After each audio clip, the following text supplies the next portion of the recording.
Okay, shalom and good evening, or good afternoon, or good morning, depending on which time zone you are located.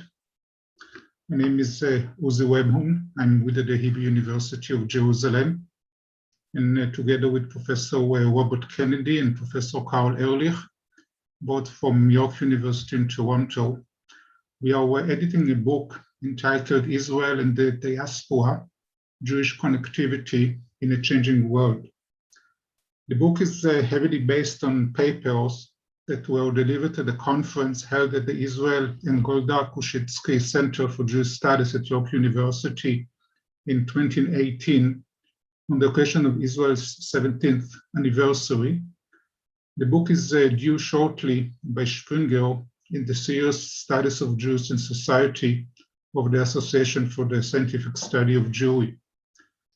The panel today and the two other panels that are scheduled for the next few weeks are aimed at introducing the book, but also to provide contributors of the book and the audience members who are on Zoom now to discuss more recent developments in world Jewry, including the effect of the corona pandemic.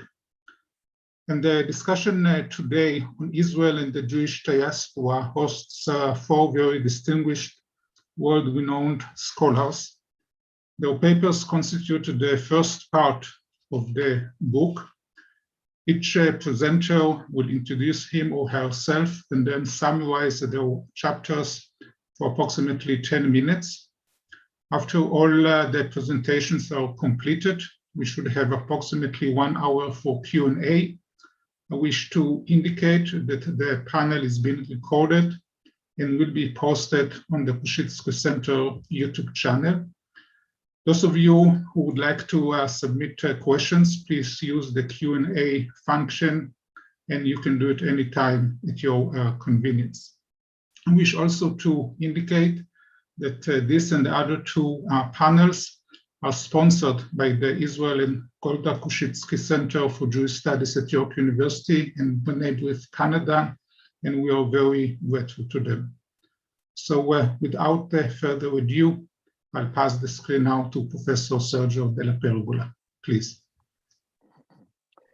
Thank you very much, Uzi, and thank you, Carl and Robert, for the kind invitation. I much enjoyed the conference at York about 3 years ago, and now we have the book coming out soon, and so it's really a pleasure, honor to be involved in presenting this common effort. I have a short PowerPoint, so I will move to share screen, and I will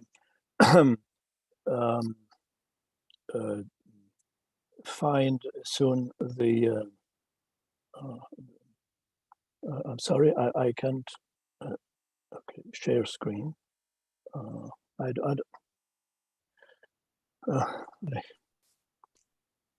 Sergio, just down at the bottom of your screen there should be a green button that says share screen. Yes, I did that, and now usually my PowerPoint appears. Now I understand that. Is it visible? Do you see my title or not? No, would you like me to try to share your PowerPoint, Sergio? Sorry, just a moment. I think we'll go. Oh, sorry, I'm sorry for this, but soon it will be on screen, and it is now on screen. Okay, sorry for the delay. So we have a question, Israel and world Jewry, one people or two. We have only now about 8 minutes left to debate this. The conference initially was done on the 70th anniversary birthday of the State of Israel, and not very much has changed since, but we have had the corona. We shall address the big pandemics later. My main point from the perspective of a social demographer who looks at the world at large. I'm a macro analyst. I do quantitative work. I didn't say that for those who don't know. I am a professor emeritus at the Institute of Contemporary Jewry at the Hebrew University of Jerusalem, and for many tens of years have been monitoring Jewish population trends in Israel and across the world. And the point is to try to make sense of so many trees and to make them into a forest. And there are a number of major issues that we have to confront as a background to what we actually do. As you can see on screen, one big issue which is still debated is, are we one? Is this meaningful to speak of one Jewish people? Is there a raison d'etre for speaking of a Jewish people in the 21st century? Because the fact is that most experiences are lived locally, and the tendency is to see the local and not very much to connect that to the global. Everybody thinks the local situation is so specific and so different, so unique, that it cannot be compared to anything else. But I maintain it's not so. There are big patterns, there are big trends, historical, sociological, cultural, shared by many Jews in different places, and it is interesting to retrieve those. One of the big problems, of course, is the question of identifying and defining the collective and what are the rules of individual inclusion, who decides about those rules, and what are the mechanisms of generational continuity and corporate solidarity. These are big issues. We have, of course, to understand the nature of the local and global exchange and cross-fertilization between Jewish minorities and the non-Jewish majorities in most countries of the world. In Israel, evidently, Jews are still a majority, but they live in a Middle East in which Jews are, in fact, also a small minority. And finally, there is the question of identifying and defending common interests of the Jewish collective. This brings us to identifying political tools and processes. We must know that this exists. We don't have tonight the time to really analyze that. What has clearly emerged over the last tens of years is that there are really different existential contexts for Jews. Jews in Israel as members of a sovereign country and the majority of that society, still entangled in a very complicated and perhaps unsolvable military, political, and ethno-religious conflict. The Jewish diaspora, as they call it, or the rest of world Jewry, or simply put, world Jewry, as some would have it, that is communities that are a proliferation of situations where Jews usually constitute tiny minorities of the respective societies. And yet the Jews are overwhelmingly more visible and at times more powerful than their mere proportion of total population. And what is very important, elusive, and critical is the delicate bilateral relationship between these two odd partners. And the question of proximity and distance is one of the crucial questions that we have to confront these days. Now, I have decided just to show two things. One sort of a very short synthesis of the demographic process. The other relates to the more cultural and identificational part of process. I have taken the two largest Jewish communities in the world, Israel and the United States. They compete more or less in terms of numbers.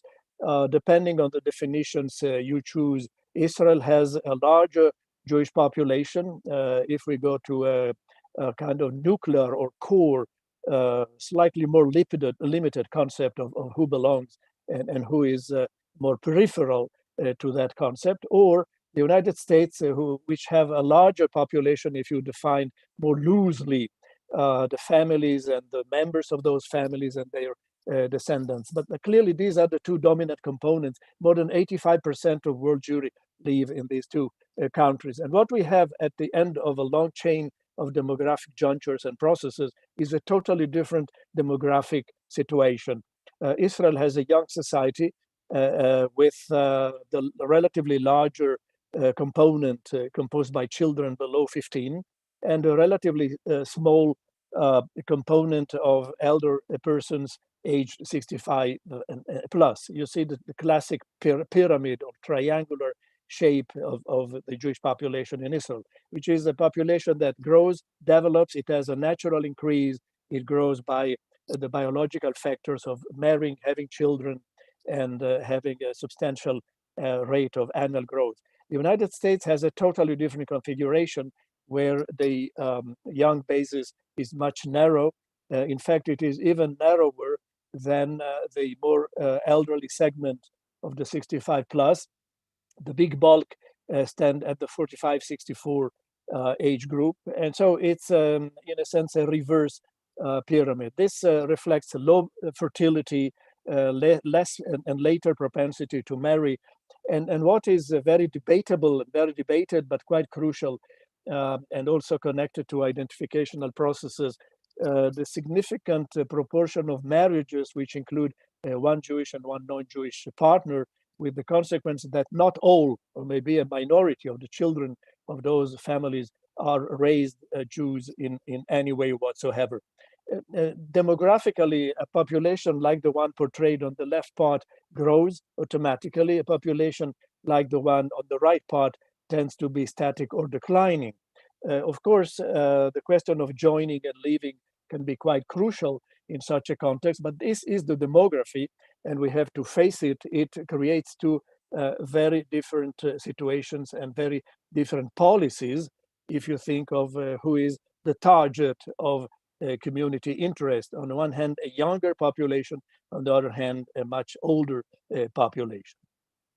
The other part of the equation is the Jewish identification of Jews in Israel and in the United States. I will not enter now into the technical details of how these two very nice graphical representations are obtained, but this, just to say a word, is a concentrate, a dense result of compressing all of the variables pertinent to Jewish identity collected in the Pew surveys, the Pew Research Center surveys in the United States in 2013 and in Israel in 2015. We have two comparable questionnaires. We have about 28 or 30 questions on Jewish identity that we can compare.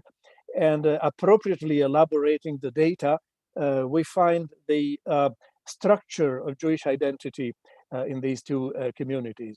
Interestingly, the Israeli is circular, and it means that you have all sorts of specializations, in a sense. There are people who insist more on the normative ritual aspects of Judaism, others that insist more on the national, other which insist more on the affective networks or on the politics of the country. And also we have a series of questions which I have defined as anti-normative. That is, the question is this: a person who does not comply with the normative expectations of a good Jew, quote unquote, is that still a Jew? And so you can say, of course, yes, you don't observe the Shabbat. Yes, you are a good Jew. You don't believe in God. Yes, you are a Jew. And you also don't like Israel. Yes, you are a Jew, or not. This is the attitudes of those who answer. And then you have a certain correlation between questions, and the correlation translated graphically produce the scheme on the left. The interesting and fundamental point is that at the center of the configuration, there is a point of consensus. There is something that nearly everybody will agree, although they will disagree on nearly everything else. And that's, we have a responsibility toward Jews in the world. This is still visible in Israel. As you can see, the configuration of variables in the United States is completely different. I'm focusing here on a particular age group, 30 to 50. And you see that there is no circular, but rather an axial, there is a linear sequence of the different variables. The difference is this: in the linear, you have one pole and another pole, and these two poles are opposite. They cannot talk to each other, and it is very difficult to find a mediation. In the circular, like in a round table, it is easier to find a common denominator, and we have found it again, speaking of responsibility of world Jews. What I'm saying is that A, the two Jewish communities have a very different perception of what it means to be Jewish. B, Israel, in spite of its cleavages and differences, does have still something upon which to agree. More difficult to find that something in the United States. And C, the question is, therefore, what would be the center of American Jewish identity? It is unclear from the data we have at hand. What we have is a big contrast between being normative and being anti-conformist. The question, therefore, is where is the Jewish identity in the two large communities going? And B, will it be possible still to have a decent conversation between these two communities as time passes and as the tensions and the circumstances of life make perhaps this conversation less easy? I will stop here, and I'm sure there will be questions later in the session. And so I will get out of my screen and leave it open to you. Thank you very much. Thank you, Professor DellaPergola. I wish to stick to the order of the presenters as they appear on the program. So I'll now turn to Professor Judit Bokser Liwerant, please. Well, thank you very much. As you said, good morning, good afternoon, good evening, wherever you are. Thank you also for this opportunity to share with you what has been really an outcome of a conference in the book series of the Association of Social Scientific Study of Jewry. Well, I am the president of this association, and I am a full professor of political and social sciences at the National University in Mexico. And well, other things among them, the chief editor of a very prestigious Latin American journal focused on social sciences and political science and sociology mainly. And of course, the other line of work, of thought, of commitment is contemporary Jewry. So my contribution had to do mainly with looking at the topic that was presented and defined in the book, which refers to Israel-Diaspora relations, and also to the connectivity in a changing world. And I have worked along the line of continuities and discontinuities from the Latin American perspective. I also wanted to find the shared and the singular traits that characterize these rich, diversified, and very challenging contemporary Jewish world. Of course, we do face, and before sharing the screen, I want to tell you we do face the concurrence of diaspora communities playing a meaningful role for the homeland, the conceptual, ideal, real, territorial homeland, the center, Israel, and the latter's multifunctionality for diaspora life. So we develop in our contribution some aspects, a selected snapshot, I would say, of complex array of trends where tacit disagreement and even disputes take place regarding the frontier of identity, the collective expression of Jewish life, and certainly the place of the state of Israel. I will now share with you a few slides that are, well, here we are, and we'll move, and I'll say that the Jewish case, if we may say, the Jewish diaspora poses several challenges to social sciences. One is that the Jewish case has been diminished in diaspora studies. And the other is that in transnational, let me see immediately, please, if I can. Okay, let me see here. Yeah, and in transnational studies, the idea of boundary maintenance of continuity of Jewish life appears really as a secondary object.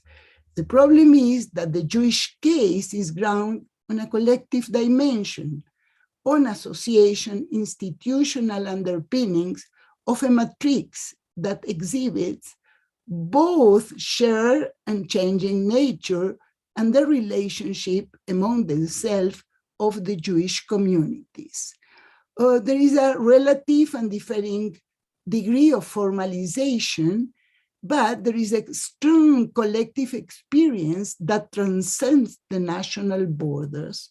This interconnection is between homes, homeland, as I said, ideational,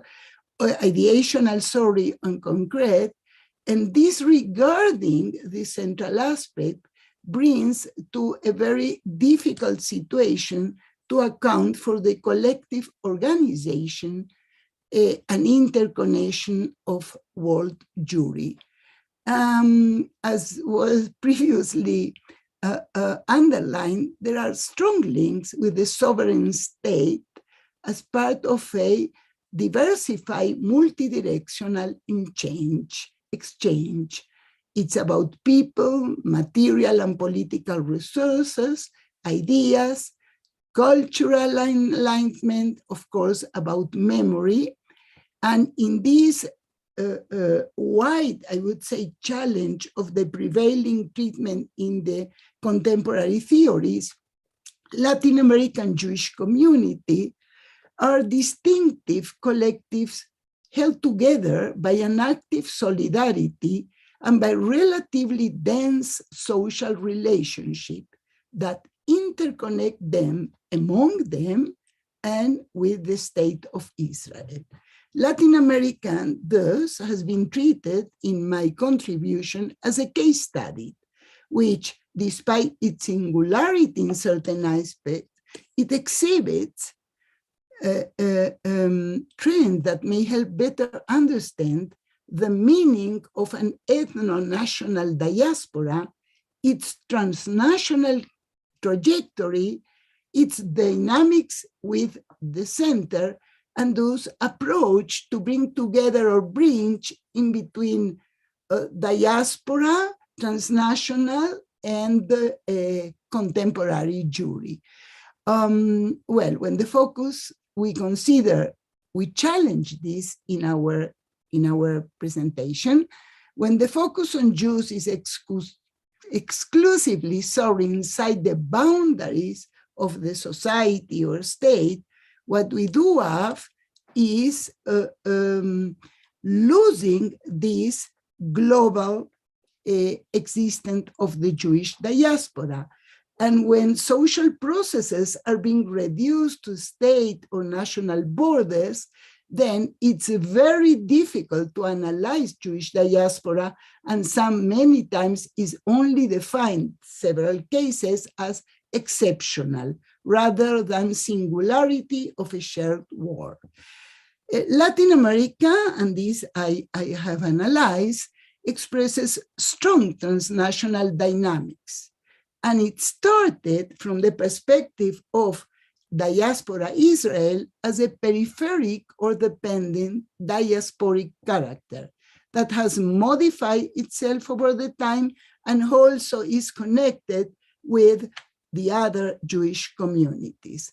I mainly approach this with a dynamic, a binomial, I've worked on it, that means being national and being transnational. Assuming that being national has been challenging for societies where the national is defined in homogeneous terms, and being transnational that not always has been expressed on the public sphere.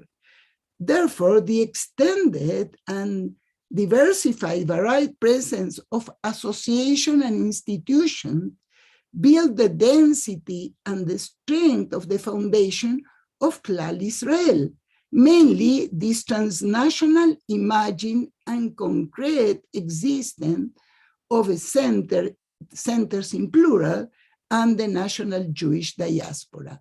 What you see then is that in the book, in our contribution, I analyze how the Zionist hegemony, the idea before even the establishment of the State of Israel, became hegemonic, became and had a very solid version of the homeland, not only in ideological terms, but also in terms of the need to abandon or immigrate the countries and societies where they live. And we have also a diasporic matrix that underwent changes. It started with a very strong building of the Kehillah, with its ideological and sector differentiation, strong debates, a secular mainly characteristic that define. And what we also analyze is how overlapping historical moments bring us to different contents and types of the mutual functionality of these communities and the State of Israel. Of course, in this historical perspective, we have changing realities, and we analyze it in the historical foundation and transformation, but mainly through different axes, selected axes, and episode events, the axis related mainly to the Jewish world, the episode to the interaction in between the communities and their national setting. Finally, I want to say, I think, Uzi, I would like to know when you make your signs, but what happens is that the Jewish life in Latin America is essentially linked to other communities in the north, in Israel mainly. This link has also acquired in the last decades a part of a population mobility, Latin American societies and Latin American Jewish communities. So migration, aliyah and migration play a central role. And looking at the contemporary world, we see that globalization, diaspora, and transnationalism demands us to rethink the relations between collective identities, territories, cultures in plural, and public sphere. And here I have analyzed it through different and specific axes. One, from secular communities to the growth of religion and orthodoxy, while maintaining also different sub-ethnic sectors or communities. We have analyzed the religious growth from conservative to Orthodox and Haredi, that while being a minority, they have a very central, powerful role in the central institution, the organized Jewish community. And we have also the changing role of Israel, a national center for a transnational diaspora. That means that we see, for example, the trips, the youth trips to Israel is one of the main spheres where we can see that Israel provides as a center different ways of guaranteeing the continuity of the diaspora. And finally, I have analyzed also the relocation of life and the redefinition of identities. in the north, where I've been researching, and in the continental sphere of movement. Just let me tell you what I leave out, as it is connected with general processes like globalization and changing aspects of the current world.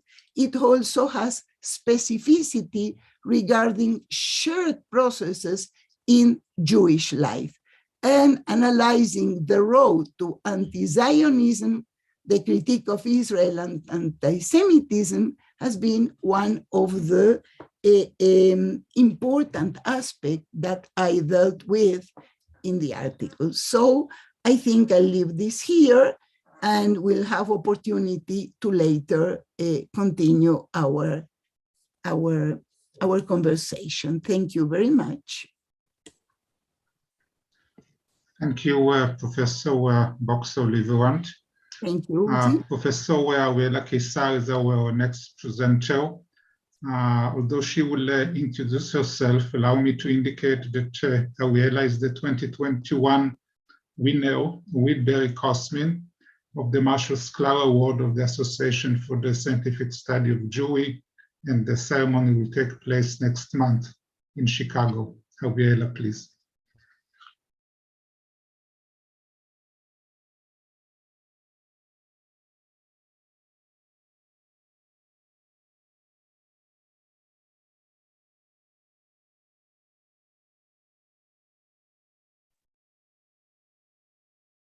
Ariela, are you connected?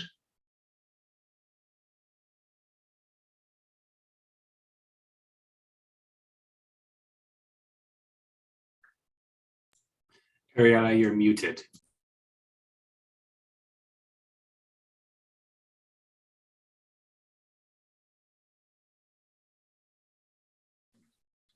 Hello.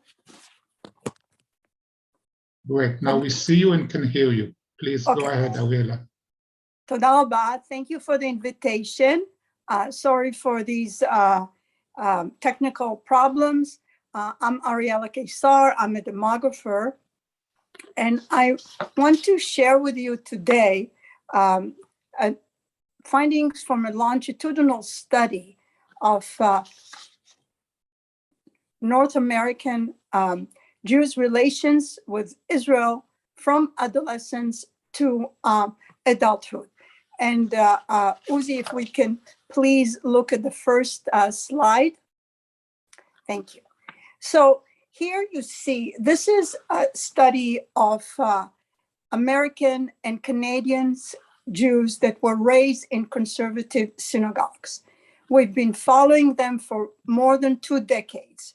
And we started at their age or their time of their bar bat mitzvah. That was done or began in 1995. We continued and followed the young people, although in 1995, we also interviewed their parents during the bar mitzvah. So we can think about middle school, again in high school, 4 years later, again, 4 years later in college, and most recently in 2018 when they were 37, 38 years old. What you can see here is a question that is asked in many surveys. How important is Israel to you? What I would like you to focus on that bar, the blue, dark blue, those who say very important, you see it sticking out. What has happened over time? You know, when we started tracking them in adolescence, that's a very formative age when the socialization agents, what's the influences on young people are their parents, their educators, the synagogue, but things change over time. As they leave home and go to college, there are diminishing influences of the parents, of the synagogue. Now the peers starts to be more influential. There are the professors at the university, but also the campus environment. And unfortunately, There are many anti-Israel rallies on campus. And we also have to remember the historical context. These are Jewish millennials. They were born in 1981, and they studied in college in the early 2000s. The survey was conducted in 2003. That was during the Second Intifada, and Israel was constantly attacked in many, many colleges in the United States and clearly in Canada. So what we found that actually the counter response of these students were to express strong attachment to Israel. 72% of them said that Israel is very important to them. Now, things have changed over time, and currently that support and strong connection with Israel has diminished, and we have far less young people who tell us that Israel is very important to them. In fact, unlike the previous phases of the study, we even find a minority of those who say that Israel is not important to them, the 10% and the 4%. That we didn't see in adolescence and young adulthood. We talked about the historical context. We know that currently there's much more criticism towards Israel, the government, the policies, but there also things have changed for this cohort. They started as a very homogeneous cohort, but they became much more heterogeneous. I mentioned that they were all raised, Canadians and Americans were raised in conservative synagogues, but currently at the age 37, 38, only 44% of them say that they identify with the conservative movement. There are about a third that say that they're culturally Jewish or distance themselves from any Jewish denomination, very similar to their cohort of other Jews. And something else has changed. 95% of them were raised by two Jewish parents. But now as they married, many of them are also intermarried. About 40% of them have non-Jewish spouse or partner. So this shows, those who are not conservative and those who are intermarried exhibit far less strong attachment to Israel. What you can see here is the changes over time for the group overall. Let's look at the next slide and see what, on the individual level. Thank you.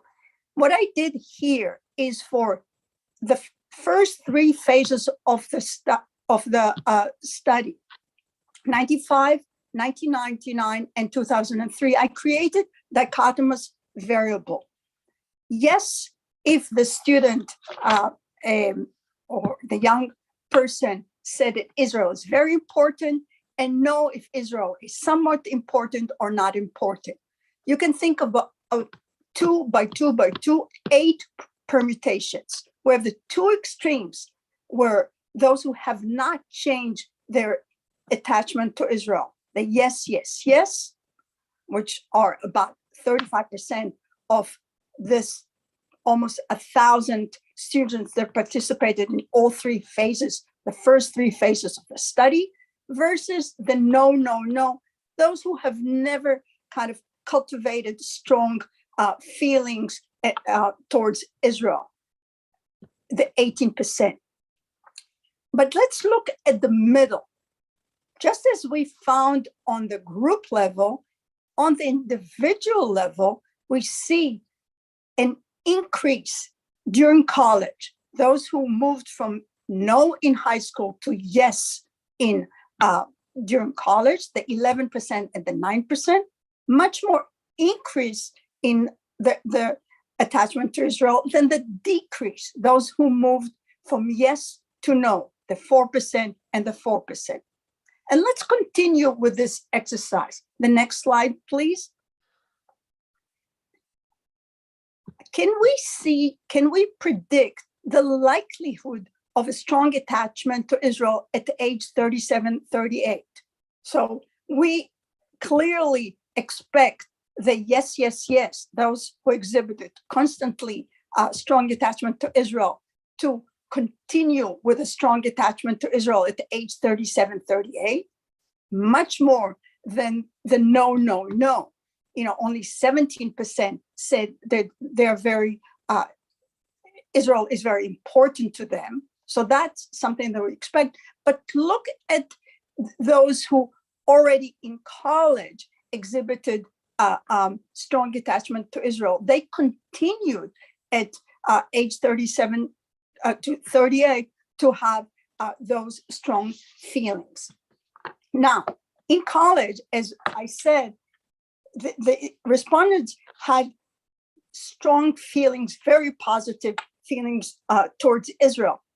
Our longitudinal study includes both the survey results, but also some conversations, what we call the qualitative data, conversations with the students in college and also currently at age 37, 38. So in college, one student said, I think Israel is so important to the Jews and so grateful that we have such a place to flee if any Jews living in diaspora, ever need it.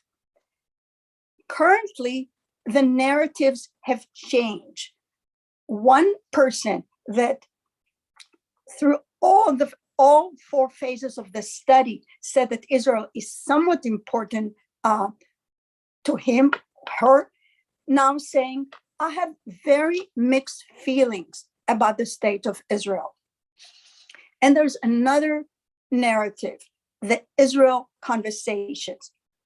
Our respondents are now married, some have children, and one of them said, the polarization of American Jews around Israel makes me concerned about raising my children in a Jewish community in the years ahead.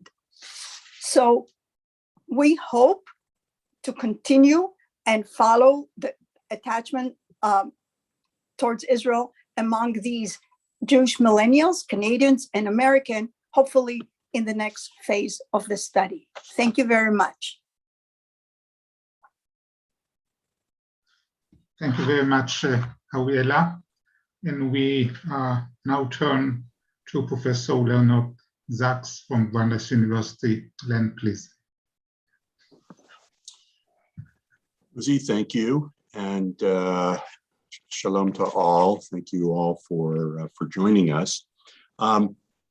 My paper focuses on some of the implications of COVID, the COVID pandemic, on the relationship between American Jews, young Jews in particular, and Israel. And no, I wasn't prescient a year and a half before COVID and predicted the pandemic. What I've done is take work that I have done since the pandemic began and integrated it with some of the issues that I talked about the relationship of young Jews to Israel at the conference.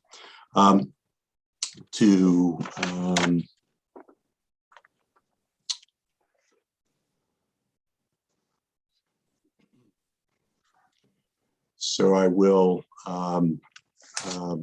use a very quick PowerPoint to illustrate some of my points.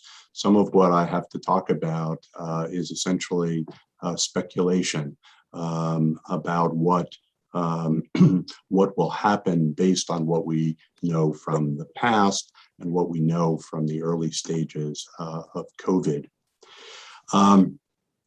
There's no question that COVID has disrupted connections between diaspora and Israeli Jewry. It's prevented direct contact, restrictions on travel between the two countries, suspension of programs. I'm in particular going to talk about Taglit, Birthright Israel. COVID isn't just one thing, because it's happened at a time of political and social turmoil in both communities. And one of the things that we know about what's happened to young people is that while they are less likely to suffer serious effects of the disease, less likely to be hospitalized, less likely to have both morbidity and mortality challenges. They are, from a mental health perspective, more likely to express mental health problems, difficulties, more likely to express loneliness.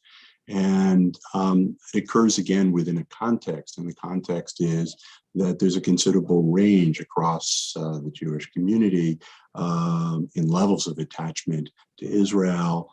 Although most Jews, even those who have limited contact and levels of attachment, are still positive. Yes, prediction, which is what I'm going to try to do today, excuse me, is difficult. But where I'm headed with this is the importance of direct contact, and in particular, the importance of direct contact between American and Israeli Jewry for those who have the weakest levels of Jewish identity, and the importance of restoring direct panim connections. So one of the things that we have done, we have been studying, and I presented some of this at the conference, we've been studying Birthright Israel, both people who participate and people who apply and don't participate now for more than 20 years, is that there's lots of diversity amongst young adult Jews, the target of this program. Most of the program is focused on 18 to 27-year-olds. And we use a set of statistical techniques based on what we know about young Jews to empirically organize them, group them into 5 groups. We call them ancestry, secular peoplehood, casual religious, connected, and committed. And these are essentially different patterns of attitudes towards Jewish identity, towards Israel. You've got 2 groups. They constitute about 40% of the population that are highly connected. They differ in terms of their level of religious engagement. And then you have the remaining groups, which again, they're not anti-Israel. They're not, Israel just isn't as important to them, following Ariela's description. And one of the things that we track over time is how do people in these different groups, empirically defined, how do they change? These are data actually from 2018. We have lots of reasons to believe that the findings today would be very, very similar to this. And what you see is that based on one's connection, level of connection to Judaism, that one's connection to Israel changes in different magnitude. So for the group that has the least connections to their Jewish identity, you see the top line, what it looks like pre-participating in Birthright. You've got more than a third who feel not at all connected to Israel, only 3% very much. There's a huge difference.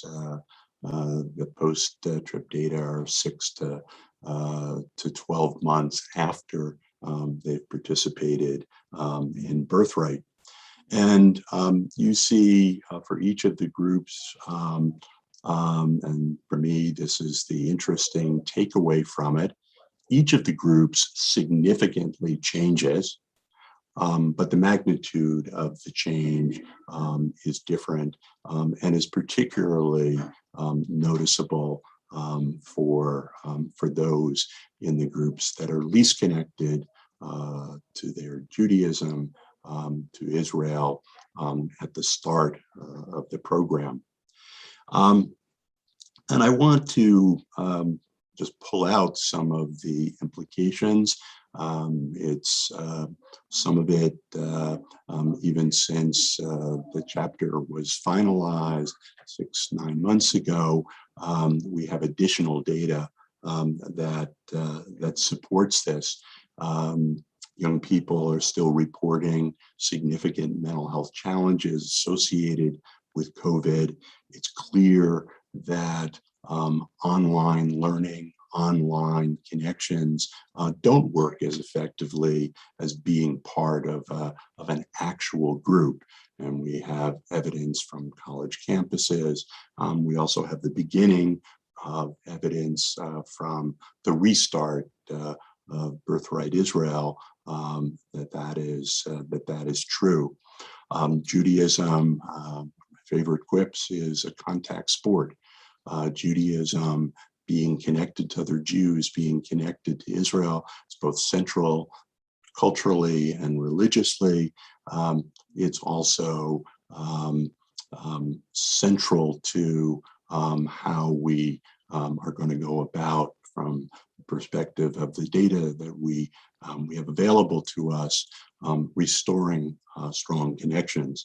In the case of young adults, probably 50,000 young adults from North America who would have gone on Birthright during the year plus that travel was impossible, were prevented from going. And from the perspective of these data, from the perspective of wanting to enhance the connection between young Jews in both of our societies, restoring a means for them to be together, to learn together, to understand together is essential. I thank you.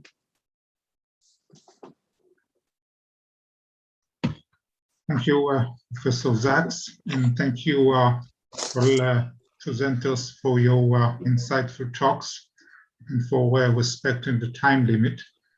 I wish to take the liberty as a moderator of this panel and to open the next part of the Q&A with a similar question to all the four of you.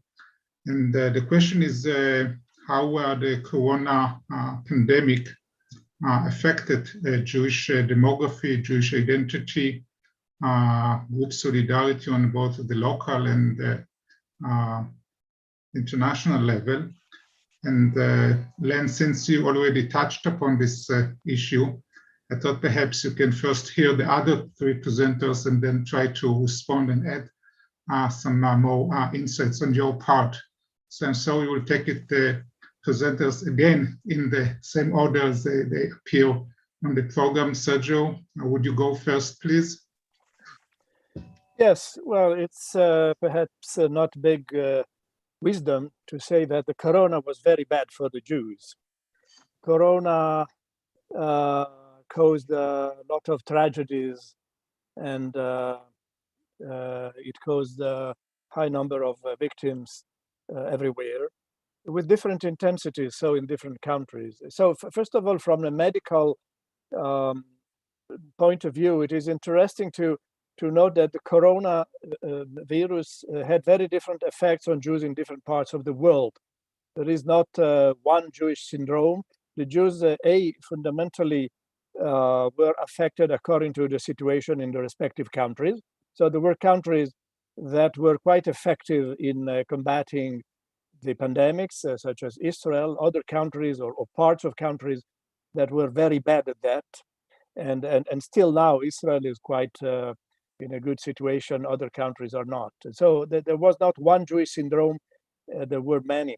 This is good from the point of view of those racists who think there is a Jewish race, therefore the Jews are the same everywhere. This is absolutely not the case. But beyond that, the corona affected Jews sometimes differently from the total population in the same cities and in the same countries. And this is also interesting, and not always in the same direction. For example, in the UK, the Jews were more affected than the general public by corona. And in certain parts of Germany or Hungary or Italy, the Jews were less affected than the total public. So it means, again, this idea of one Jewish syndrome is totally off. And what is important is the ability of government and societies to cope, and also the different social structure and cultural behavior of different communities. In fact, we know that in Israel and also across the diaspora communities that were more strictly religiously observant, probably in many places suffered more. But one of the reasons, one of the intermediary variables is that sometimes they were somewhat hesitant to take the vaccine, and so they were somewhat more exposed than others in front of the brutality of the virus. I have to add that corona, as Professor Sachs has already noted, also had a very negative effect on geographical mobility and contacts. Immigration to Israel of Jews diminished, although also emigration from Israel diminished, because in fact it was very difficult to move. It was very difficult to find a place to go. And so therefore, eventually the corona caused very complex consequences. One of them was the slowing down the rate of population growth, and also separating the ones from the others community that otherwise were very much in search of connection, especially at the time when, in general, anti-Semitism has been a factor of bringing back home Jews who were quite at the periphery and seeking for a home and friendship and solidarity and connections. And the corona disrupted very much all of that. So it had, in the end, also a very negative social and identificational effect. Although I must say the boundaries of mutual help and solidarity communication certainly could be increased through virtual communication. The Zoom and similar had an effect to reconnect partly those people who could not meet face to face. Thank you. Professor Bokser Liwerant, a view from Latin America on this topic.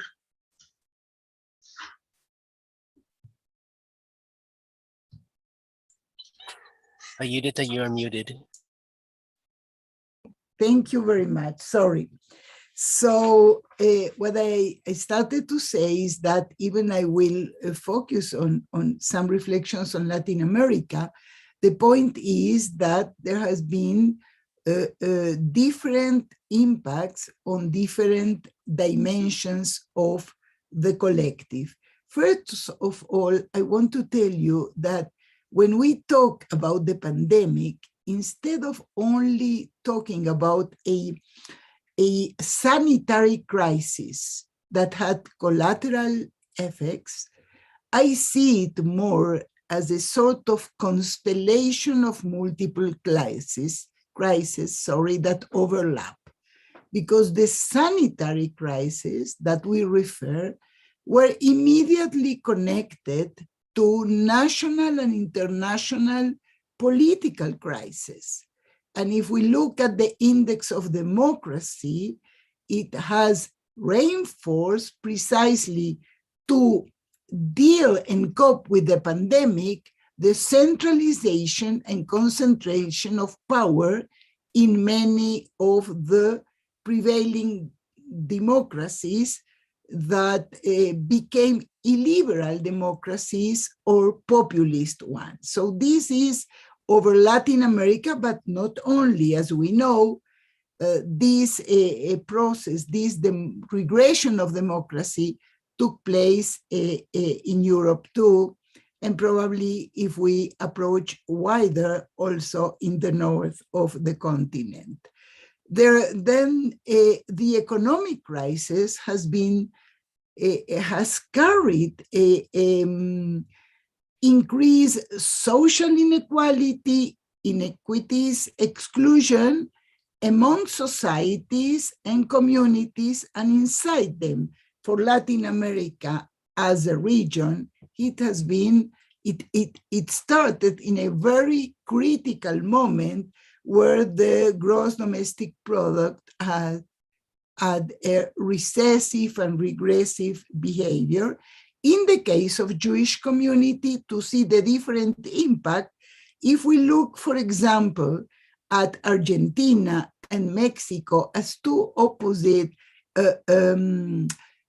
societies, communities, social structure, and the place and size of the communities, we'll see that, as in the past, this type of crisis, even before the pandemic, now became worse, had a very strong, carries consequences that are more evident and stronger in society that have a strong middle class. Like for Argentina is the case, the community reproduces this structure, and this phenomenon so unique to the South then, that was the new poverty, right?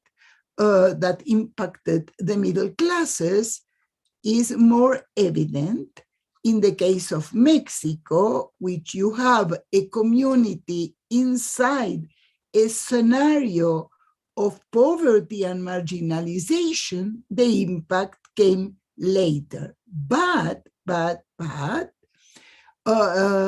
must say that, for example, all over the continent, you see the worst effect in the educational sphere. You know that education, Jewish education for Latin American community has been the main space where to build continuity, right? And the impact has been tremendous. I can say, for example, that today, in between 35 and 45 members of the Mexican community receive some type of aid, support, mainly school scholarship.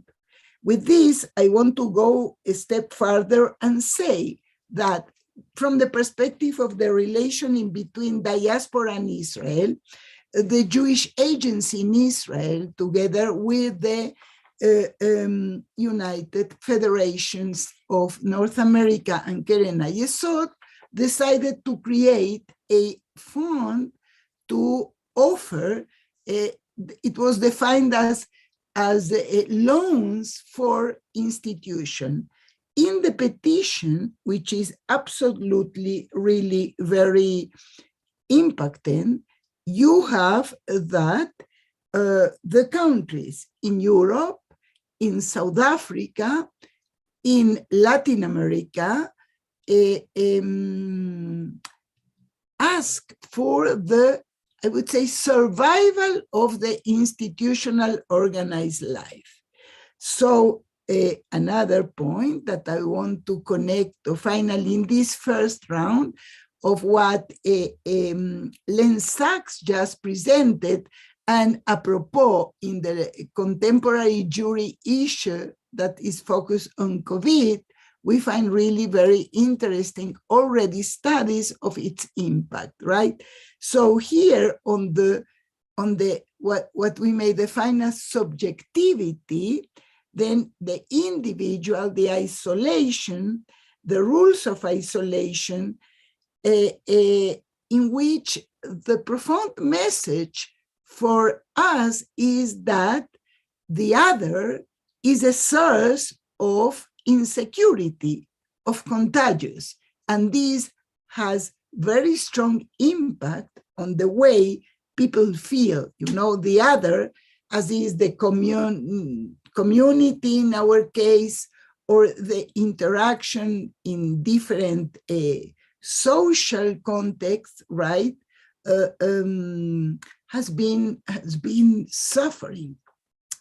I will finish saying that one other thing that we see is that, which I think it's a very dramatic challenge, is to imagine how we restructure communities, how we conserve communities not as mainly social NGOs, but also providers of content-wise way of attachment to culture, to identities in this plural scope. So here I will stop. And thank you. Professor Keysar, you reside in New York, but you have a background and ongoing connections with Israel. Can you assess similarities and dissimilarities between the two communities in the way they confront the pandemic? So I want to actually raise and remind all of us the impact on the Jewish family, and how, you know, for me, seeing it from here and seeing it from there. So if you recall, right away, we all felt it when everything closed down in March 2020. Very soon afterwards, we had the challenge of Passover. So as a big celebration, where at a time when families get together with multiple generations, that was not possible. And what we've heard from our other speakers talking about the isolation. So the grandparents could not share that important time. And if you recall, one of the holidays that most families, you know, according to Pew, families celebrate Passover, Seder together, that was disrupted during COVID. In Israel, you know, from my own anecdotal experience, for my mother was the first time that she was alone. She could not celebrate Passover with her family. In these countries, we could not have the large Seders with, again, many friends and family. The isolation, in a way, changed the relationships and the challenges as college students came back home. But as we heard, we could not travel to Israel. People from Israel could not travel here. And again, we could not maintain this ongoing and relationships and the togetherness and the connected between the Israel and the diaspora. Thank you. Professor Sachs, any more comments or further observations? So just quickly, one of the hopes when COVID hit and we moved online to have relationships with others is that would open the doors to lots of new people who had not been involved in significant ways or frequently to come in to the community, to participate in religious services online, other groups to learn about Israel online, etc. And what became clear is that online, to the extent that it worked for those who were already connected. So the folks for whom Seder was a really important part of their life, their family, a central moment for the family, they had Sederim, they managed somehow. For people who didn't have that habit, if you will, of engagement, or it wasn't important to them, was less so. And so in particular, in terms of the Israel connection, the ability to connect directly, to be there, to get to know Israelis and vice versa, plays a particularly critical role. And what we now understand is that, especially for those folks, online connecting is not sufficient. Thank you, Professor Zaks. I'd like now to move to the questions that were posted on the Q&A function. The first question by Uzi Rehbun, and I'll read it. What is the difference between a Jewish Spanish Catholic and a Canadian Jew who also love Israel, but above all is a Canadian? And I assume perhaps the question is first directed to Judit, but other of the participants can react as well. Judit, would you like to start? Would you like to repeat the question? I didn't follow. What is the difference between a Jewish Spanish Catholic and a Canadian Jew who also love Israel, but above all is a Canadian? Well, I quickly refer, what does it mean being national and being transnational? So attachment to the nation are different. And what nation? If we are talking about the ethno-national attachment to Jewish life, or we are talking about the national as the reference of the country where people live. I don't think that today we can refer to one way of being or one identity. You may continue and ask what is the difference between inside Jewish life, between a secular and a religious and a Haredi, and what is the difference also between an Argentinian Jew and a Mexican Jew, a Brazilian Jew, but it's not enough because the concept of Argentine, Canadian, Mexican, or even Italian is built out of different contents and references. So I would say that loving Israel is not the only attachment that people have, right, inside or being Jewish.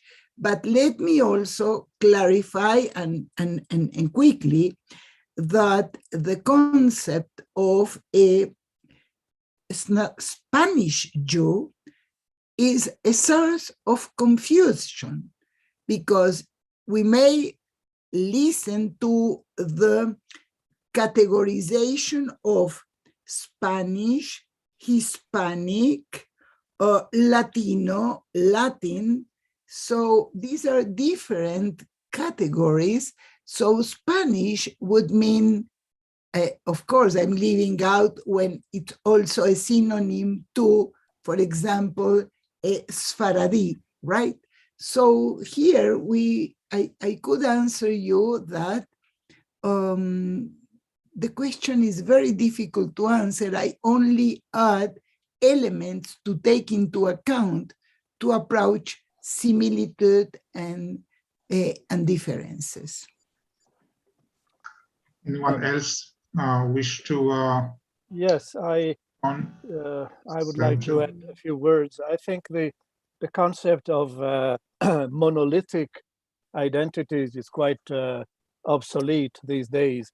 The idea of binary identities, you can only be one thing and not another, is dead.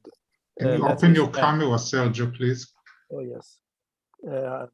So I'm saying the idea of binary divisions between, for example, one identity and another is a very obsolete concept. There are multiple identities, in brief, these days.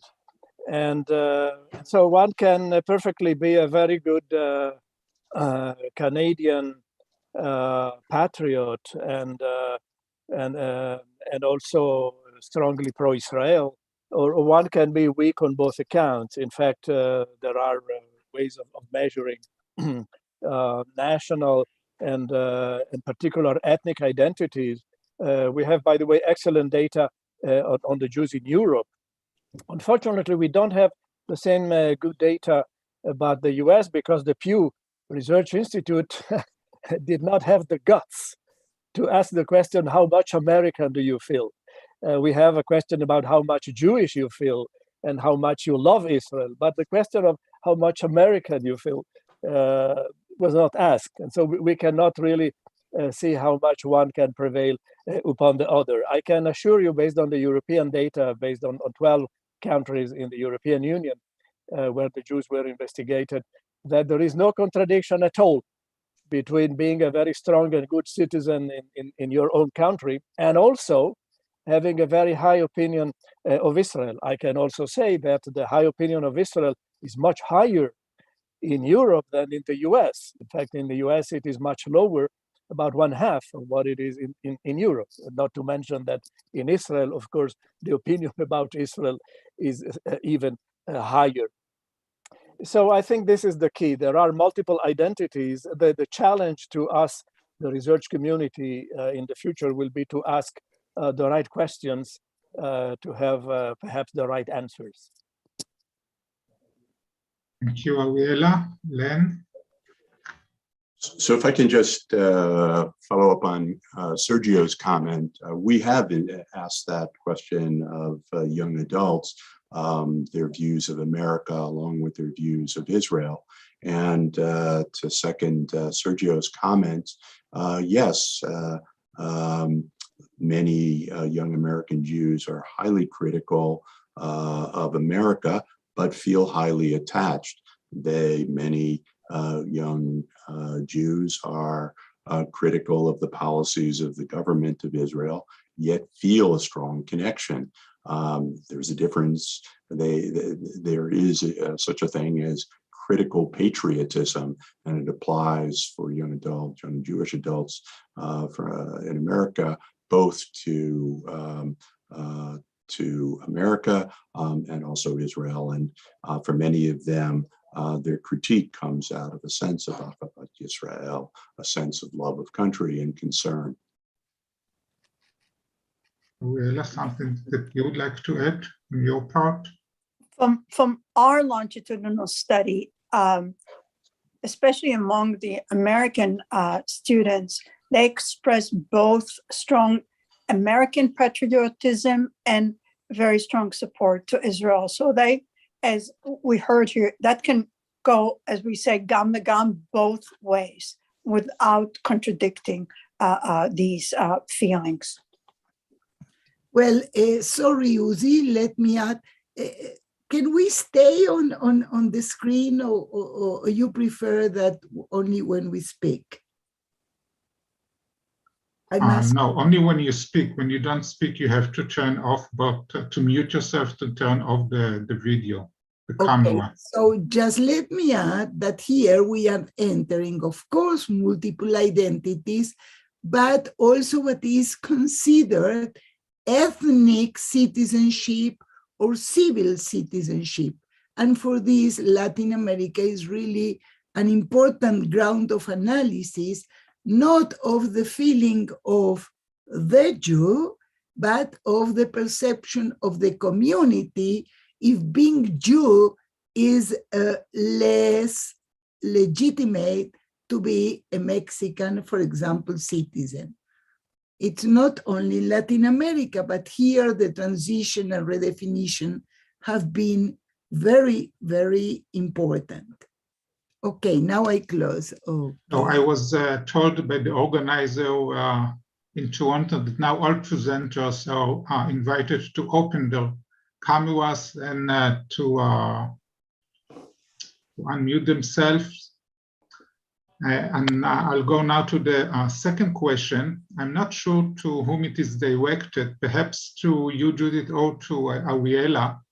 It's from Erez Aji. I hope I pronounced it correctly. And the question is, I would like to ask how she, so it's either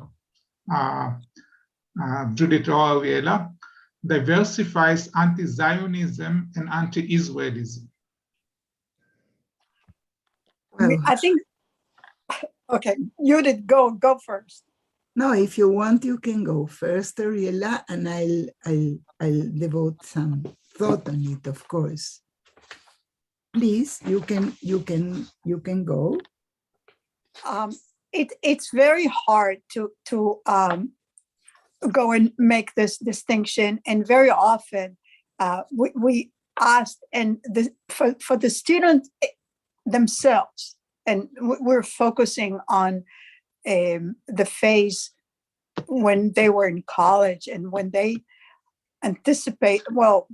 actually experienced these apartheid week, Intifada week, and Israel was attacked, and the student had to encounter these incidents, and it went both ways. That it was very difficult for them to make that distinction, and as young people, that although they had strong Jewish education, perhaps I did not mention, many of them visited Israel. Their Israel experience was very vivid to them. Started with family visits to Israel, and then some of them went on birthright visits. One of the things that we also found in earlier phases of the study, that attachment to Israel was also very much related to how much they've encountered the conversations with their family, with their parents about Israel. So they have the knowledge. I cannot tell that all of them took Israel studies in college, so they were limited in their exposure or their very, very knowledge of the history of Zionism and Israel, but many of them did not make that distinction. Okay, now, Uzi, if you allow me, I would say I referred very quickly that, of course, anti-Zionism, anti-Israelism or critique of Israel, and anti-Semitism are singular yet overlapping phenomena, mainly at the meaning-making level. What do I mean by that? Criticism of Israel, of a government, of a problem of human rights is not necessarily anti-Semitic, not in its essence and not in its motivation. However, both overlap if a prejudice rhetoric or images that recover old myths and new stereotypes are used, such, for example, as conspiracy theory or the representation of Israel policies as emblematic of evil, then we see the way, or Zionism as racism. So here we see also a political decision and also a overlapping of prejudices. And they have really dangerous implication. I would say that the various imaginations, right, imagined that foster anti-Semitic hate speech and practices have been built on mobilizing myths that identify negatively the Jew. So, of course, it has been associated with what, now I refer specifically, originally to Latin America, today much more than Latin America, Europe and the States too, is that we see a transition from a cultural code that means being anti-imperialist, anti-colonialist, right? Anti-racist means being anti-Zionist, this move from a cultural code to, I would say, a transnational ideological package. And this is what we have, crossing our countries, influencing North and South and Europe. And this is when it's so hard to understand. Look at the different campus, but look also at the different theories in social sciences. All the decolonial and post-colonial theories are reinforcing this negative prejudice, the prejudice and negative representation of the Jews and of Zionism, of course. Well, sorry.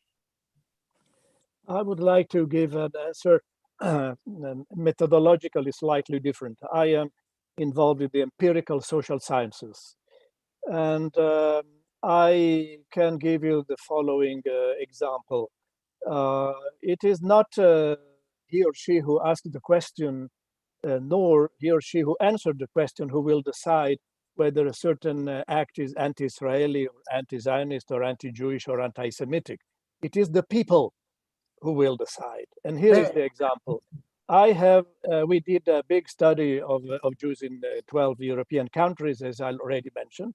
And among many other questions, we had the following. The study was about perceptions of anti-Semitism. Is criticism of Israel anti-Semitism? Well, about 30% said yes, 70% said no. The other question was, is BDS anti-Semitic? 85% of the Jews in Europe said yes, and 15% said no.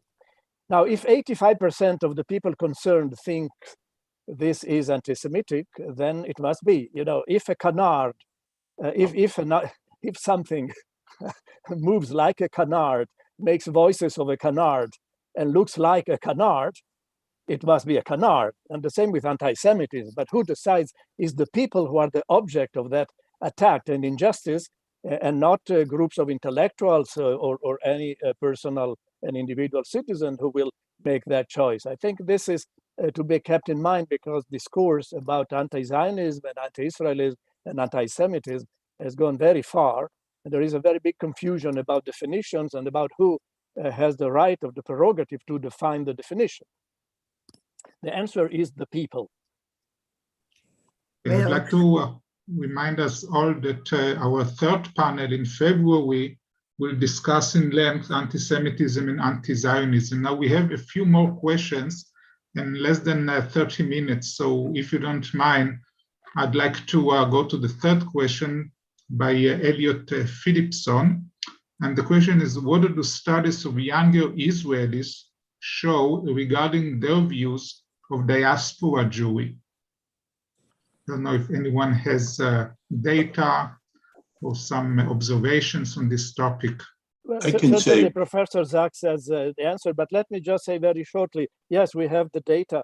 Unquestionably, the Pew in the US and the European survey, which includes a big panel of 16,000 respondents, indicate that there is a decline of support for Israel among the younger generation.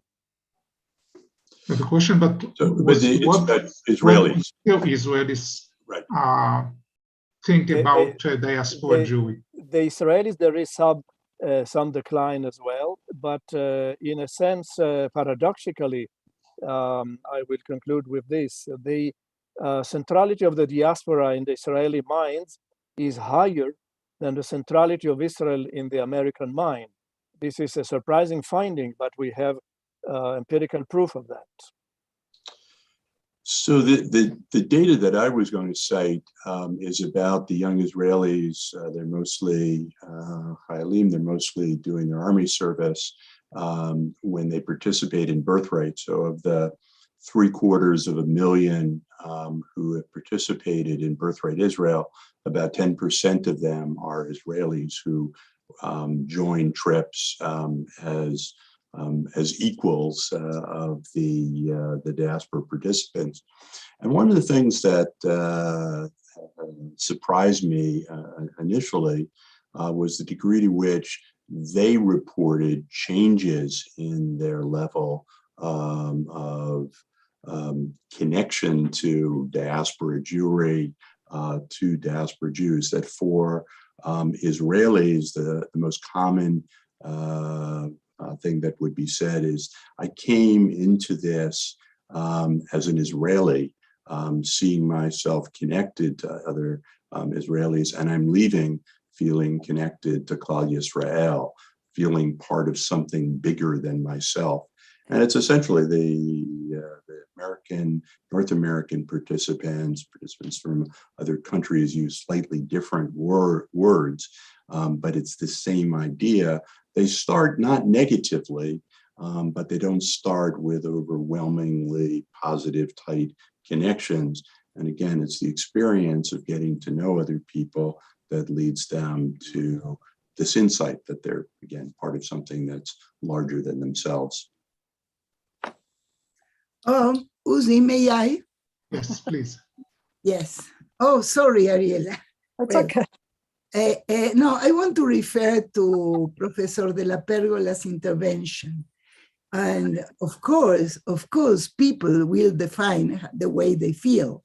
But talking about analyzing anti-Semitism and anti-Zionism has also the possibility of look, for example, and analyze documents, the press, expressions, social movements, conferences, who participates, how is defined, and precisely in this contribution to the book, I brought together what happened when in the 70s, Zionism equated racism came, and how through time it was reinforced this prejudice that brought overlapping images of the Jew as immoral, as non-loyal, as, you know, all the images we know, right? Not to say the manipulation of the memory of the Shoah, right? So this also let us understand the way people are exposed to what we may say this way of expressing anti-Zionism is anti-Semite. You may say that, and I don't dispute the way people feel. They can feel different. And we are seeing now the dispute on the two definition or three regarding what is and what is not, right? So that's what I wanted to say. Never will substitute the social actor. He is in the field, but okay, this was the clarification I wanted to say.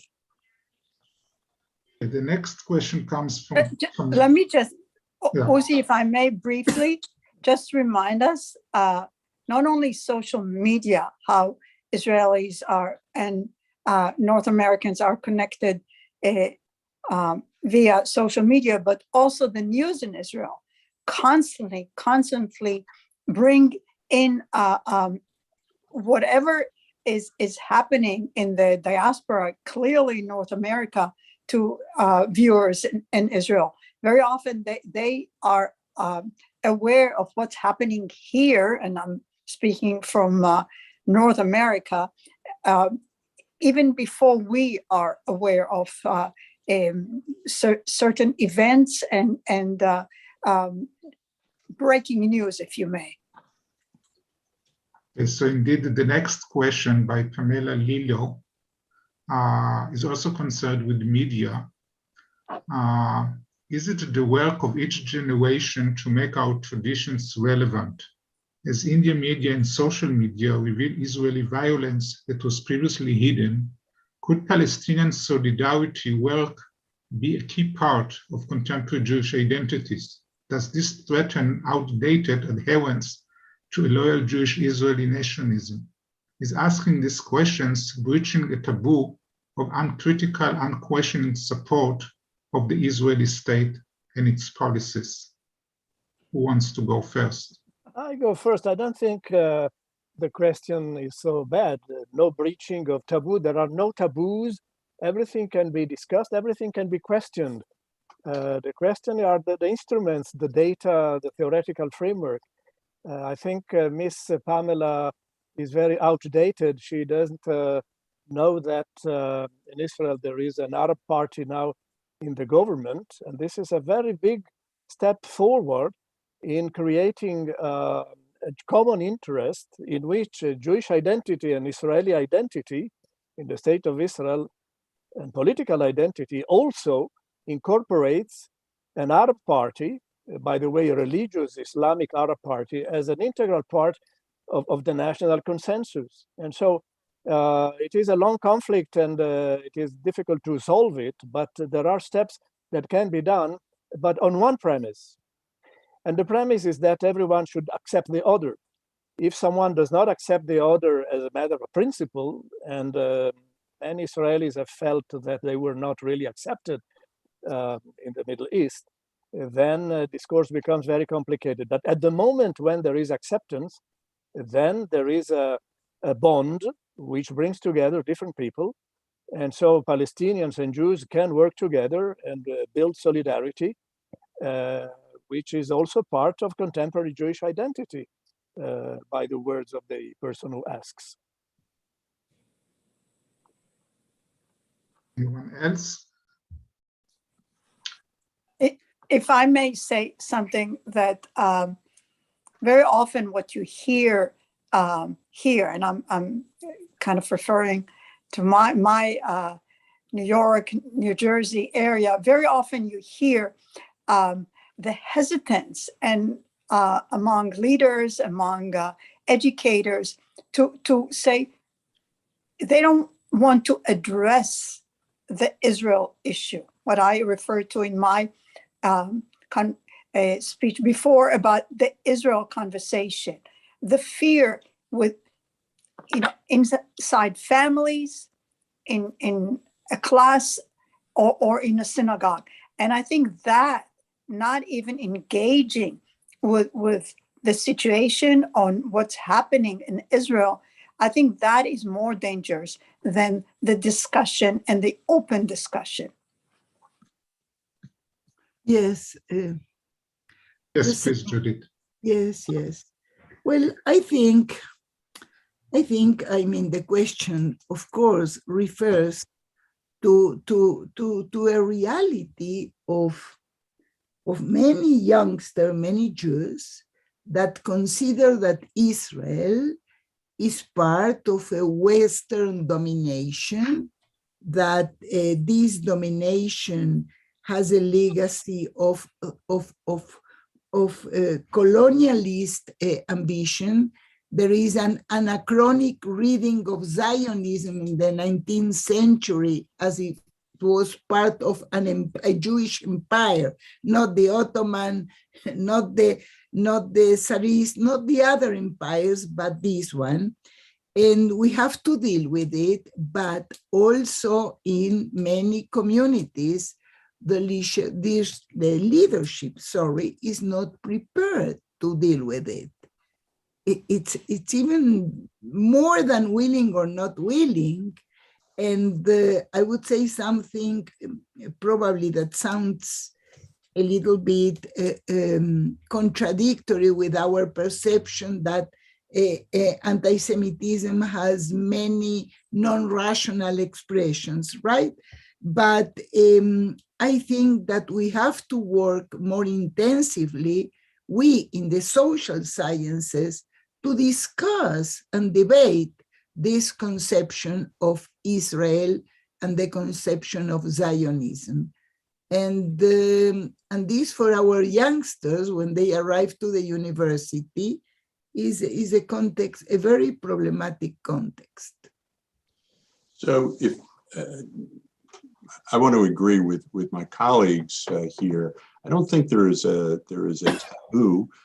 These are difficult conversations, as are conversations here about race and gender and a whole bunch of other issues.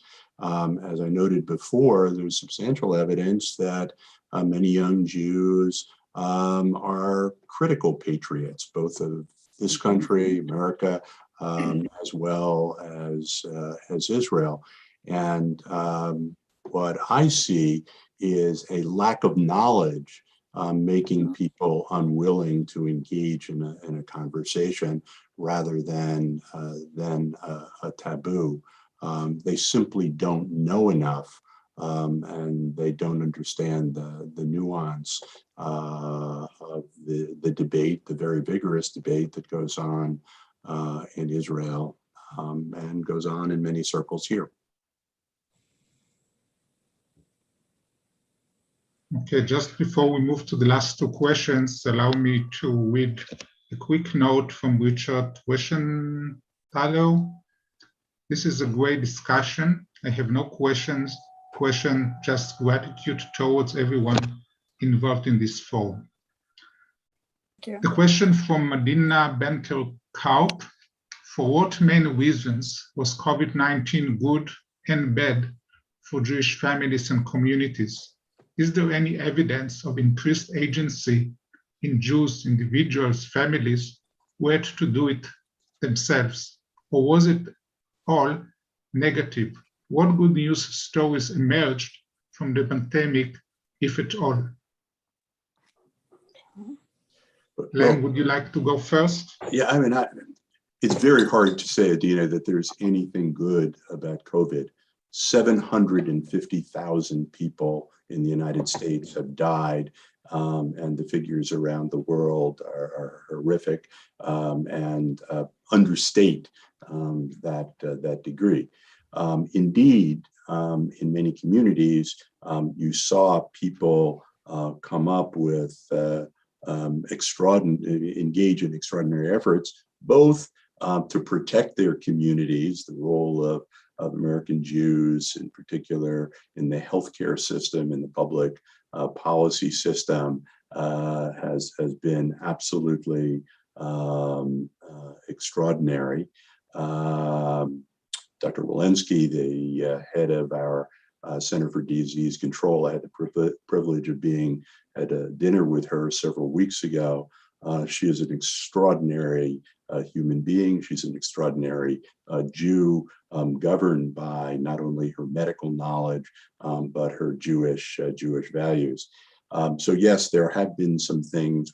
Many people rose to the occasion. I think there's lots that we can learn from this tragedy. But from where I sit, the death, the illness, the destruction that it's caused to communities far outweighs anything that we could call good. Mm-hmm.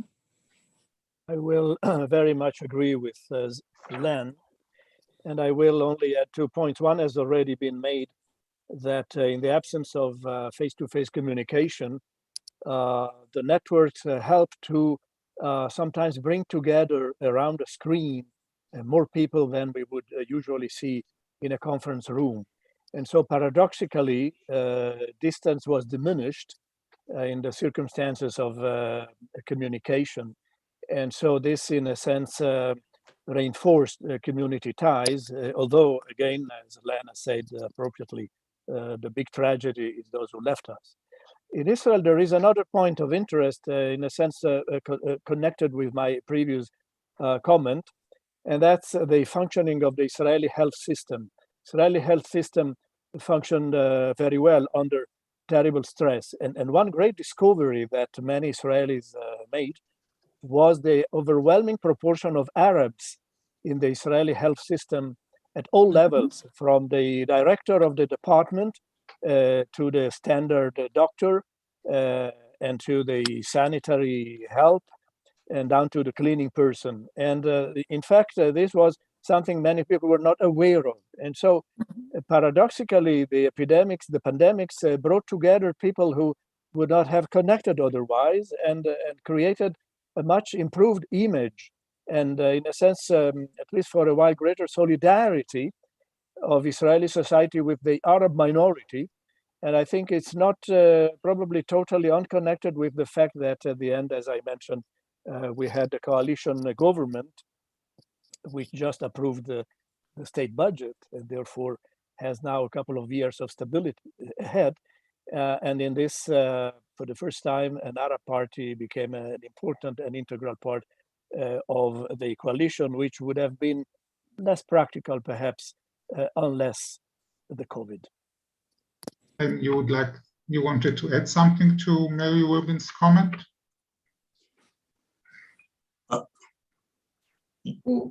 Uzi, were you? No. Yes. Okay. Mary Rubin noted that Muslims, North American universities far outnumber Jewish students. I don't believe that that's the case. The Jewish population is probably double the Muslim population in the United States, and American Jews have one of the highest rates of attending colleges. Doesn't diminish the tension that may exist and what Muslim student groups say or do, but it's not a question, at least in the United States, of being outnumbered. Okay, so now question from Martin Nash. What are 3 values of those who feel strongly about being Jewish, not so strongly, feel strongly about Israel, and those who do not feel strongly about Israel? Well, again, in comparative perspective, we have several important studies showing what the values the Jew adhere most are, and what is the ranking of those values. And there is a very interesting typology, which is nearly universal all around the world. On the top, we find 2 values. One is remembering the Holocaust and praising ethics and moral values, which is, of course, something that has deep Jewish roots, but is also universal value. And then followed by, on the one hand, social justice, what we call in Hebrew tikkun olam, which is high, very high in the States, somewhat less in Israel, intermediate in Europe, but among the higher part of the ladder. And then family values, such as spending the Jewish festivals with family members. Israel only follows those 3 or 4 values that are more broadly followed in all across the Jewish world, including Israel. And then we go down to another value, which is, of course, fundamentally important to many, and that it is believing in God. Believing in God is relatively low, and it involves interest, something between 1/4 and 1/3, whereas Holocaust, also combating anti-Semitism, and again, pursuing an ethical and moral lifestyle, these may involve 80% or more of the Jewish population. So we have this very interesting and very rooted typology in which Israel is something intermediate, not at the top and not at the bottom. Perhaps let me incorporate another question that was just sent in, which is somewhat related to the previous question by Stephen Creed. Are we Jews really one people/nation? Would you agree that we are not one religion? Again, please. Are we Jews really one people or one nation? Would you agree that we are not one religion? Well, I think that in the answer goes, well, there are different ways of the religious dimension.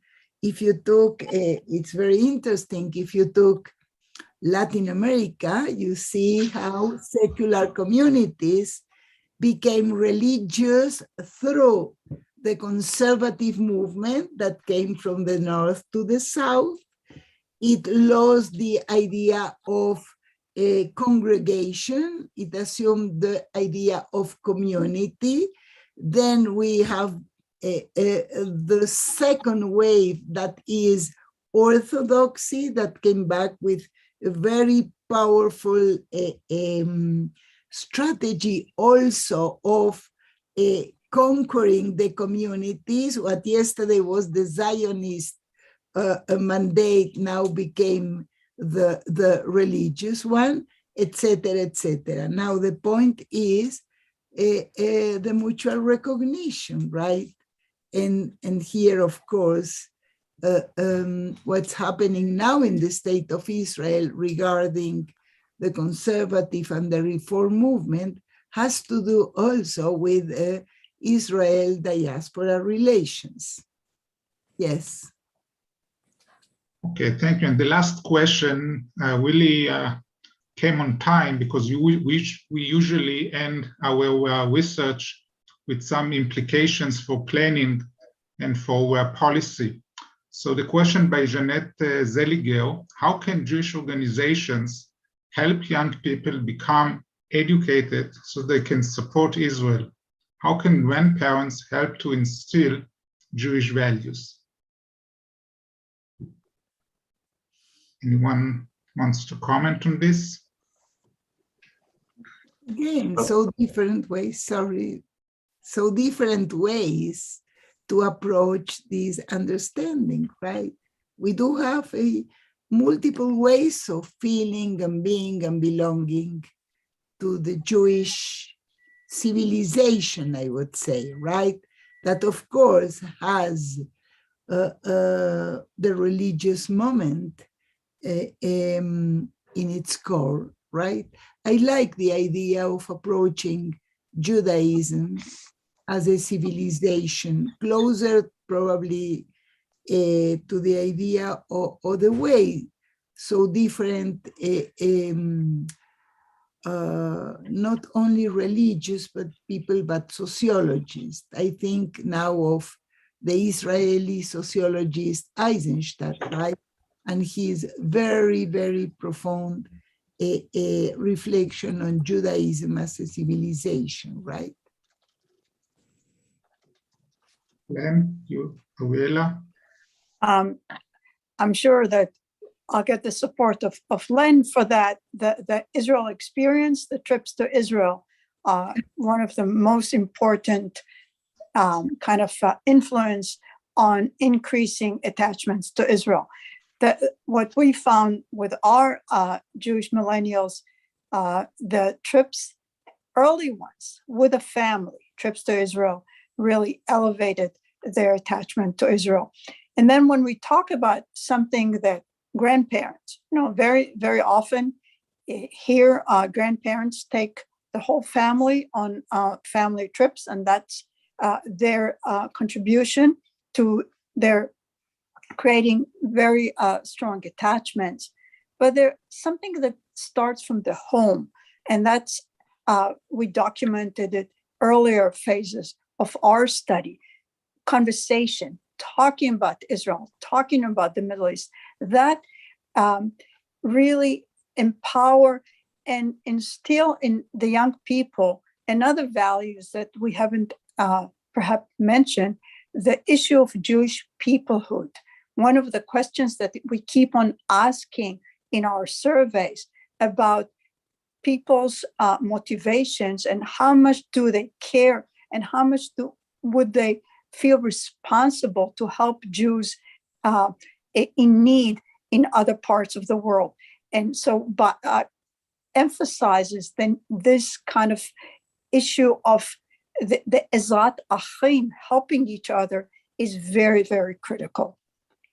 Just to follow on Ariela's comment and also Judit's, Kaplan's notion of belonging, the peoplehood notion, believing a set of beliefs, but also behaving. And we sometimes ignore the importance of actual behavior. So actually meeting, confronting Israelis is central, but also, and I think this goes to the grandparent issues, being role models of Jewishly engaged people, not just talking about Judaism, doing something special to acknowledge Shabbat, doing something special to acknowledge, as Sergio talked about, the value of Tikkun Olam. Those are the kinds of things that are going to pass on to the next generation a strong connection, both to their Jewish identity and to Israel. You know, let me add something that you referred previously, you, Len, and all of you. The trips to Israel represent really a very interesting way of understanding the role of Israel. I mean, trips not only built on the relationship, they are a resource to Jewish continuity in the diaspora.